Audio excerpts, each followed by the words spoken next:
তো ভাই, আজকে আমরা কোনো সিনেমা রিভিউ করতে আসিনি। আজকে আমরা একটা ইন্টারনেট ফ্যান্টাসি নিয়ে কথা বলতে এসেছি। খবরটা সবাই জানি, শাহরুখ খানের কিং রিলিজ করছে ২৪ ডিসেম্বর। খবর বেরোতেই কি হলো, পুরো সিনেমা সমাজ ওয়াও, কিং ইজ কামিং। আর সাথে সাথে কিছু লোক, এইটা কেন এমন, ওটা কেন ওরকম, এই শটটা কেন নীল, এই লুকটা কেন কালো। মানে ভাই, সুখের মধ্যেও দুঃখ খোঁজার ট্যালেন্ট আমাদের আলাদা লেভেলের। সব মিলিয়ে মুড ভালোই চলছিল, কিন্তু তারপর হঠাৎ করে কেউ একজন বলল, ভাই, কিং তো অ্যাভেঞ্জার্স ডুমসডের সাথে কম্পিট করছে।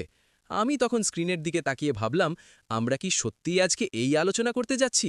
ভাই, অ্যাভেঞ্জার্স ডুমসডে কি জানো? ও কোনো সাধারণ সিনেমা না, ও একটা গ্লোবাল ইভেন্ট। ও সিনেমা হলে ঢোকে এই ভঙ্গিতে, সবাই দাঁড়িয়ে যাও, আমি মার্ভেল। এন্ড গেমের সময় মনে আছে, ৪ সপ্তাহ হাউসফুল, টিকিট নাই, সিট নাই। আমি নিজে গিয়ে ভাবছি, ভাই, যে কোনো সিট দিলেও হবে। কাউন্টার থেকে বলছে, ভাই, আল্লাহ ভরসা। এখন সেই জায়গায় দাঁড়িয়ে আমরা বলছি, এই যে ভাই, আমাদের কিং আছে, একটু কম্পেয়ার করি। ডক্টর ডুম যদি এটা শোনে, সে নিজেই বলবে, ভাই, আমাকে এই তুলনায় ঢোকাইও না।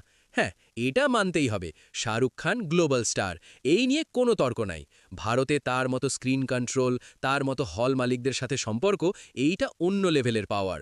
কোভিডের পর দেখছো না, যে সিনেমাই আসছে চলছেই।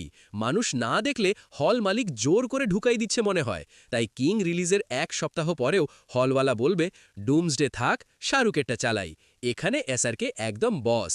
কিন্তু এখন আসি গ্লোবাল কথায়। ভাই, গ্লোবাল মার্কেটে ডুমসডে মানে দানব। ডুমসডে ২ সপ্তাহে যত টাকা বানাবে, কিং সারা জীবনে বসে বসে হিসেব করবে। এইটা কোনো ডিসরেসপেক্ট না, এইটা একদম খাঁটি অঙ্ক। আর মাঝখানে ডিউন পার্ট ৩ আছে। ও এসে কি বলবে জানো? আমি তো আসছি, কেউ দেখলে দেখো। কিন্তু তারপর কিং রিলিজ হলে ডিউন বলবে, ভাই, স্ক্রিন থাকলে একটু দিও। আসল সমস্যা জানো কোথায়?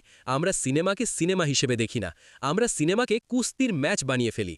কে জিতবে, কে হারবে, কে কারে ধুয়ে দেবে। ভাই, এইটা ডাব্লিউডাব্লিউই না, এইটা cinema. Doomsday is equals to global festival, king is equals to Indian festival. দুটাই আলাদা, দুটার মজা আলাদা। আমরা কেন লড়ব? আমরা কি করব জানো? পয়সা জমাবো, একটার পর একটা সিনেমা দেখব। কারণ শেষে কি হয়, যেই সিনেমা দর্শকের মন জিতে নেয়, ওটাই চলে। আর হ্যাঁ, একটা কথা মানতেই হবে, ইন্ডিয়াতে যদি কেউ মার্ভেলের সামনে চোখে চোখ রেখে দাঁড়াতে পারে, ওইটা শাহরুখ খানই। কারণ উনি শুধু অভিনেতা না, উনি একটা ইমোশন, উনি একটা জেনারেশন। কিন্তু আবার এটাও সত্য, অ্যাভেঞ্জার্স ডুমসডে কোনো হালকা সিনেমা না। এই সিনেমা মার্ভেলের ফিউচার ঠিক করবে। বহু মানুষ স্কুল থেকে কলেজে গেল, কলেজ থেকে চাকরিতে গেল, এখনও মার্ভেলের কামব্যাকের অপেক্ষায়। তাই এই লড়াই যদি হয়, লেজেন্ডারি হবে। কিন্তু ভাই, শেষে আমরা সবাই একটাই কাজ করব, হল থেকে বেরোয় বলবো, ভাই, সিনেমাটা কেমন ছিল? আমি তো পরিষ্কার, আমি সিনেমা পাগল, সব দেখব। তুমি বলো, টিম কিং নাকি টিম ডুমসডে?